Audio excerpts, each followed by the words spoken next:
Claudio Roldán has owned this hardware store in Buenos Aires for 11 years. He says he's struggling to keep it open as inflation soars.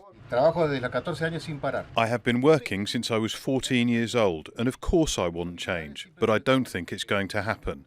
People ask me why I keep this shop open, but what am I going to do? I have to pay rent, electricity. I cannot afford to close down. Argentina has one of the highest inflation rates in the world, with an average close to 6% a month. Even though the exchange rate is controlled by the government, and ongoing financial crisis means the price of the local currency at the unofficial exchange rate drops on an hourly basis. This is the Argentine peso, and what people are seeing is that it's losing value every minute. About 2 weeks ago, you needed around 20,000 pesos to buy $100. Now, you need over 30,000 to buy the same amount of dollars. The problem is that this translates into more inflation and more instability. The government provides assistance to millions of poor people, but in recent months, social movements that represent informal workers have been demanding a universal basic wage. There is a presence of the state, but all of that has been taken away by inflation, and now we need to help the people. Until a few years ago, that money allowed you to be above the poverty line. Now half the population lives in poverty. Since taking office, President Alberto Fernández has closed a $40 billion agreement with the International Monetary Fund and promised to jumpstart the economy.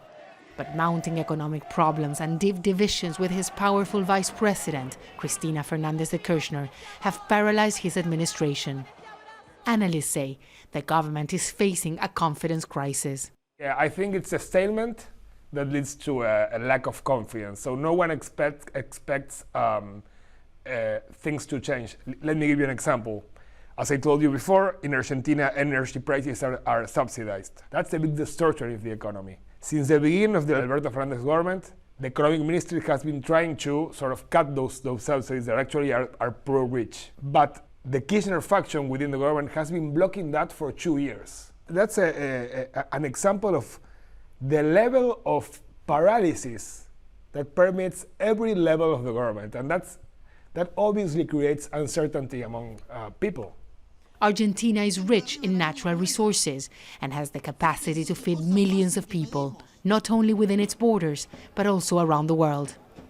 But it's stuck in a seemingly endless cycle of economic troubles that several administrations have been unable to resolve.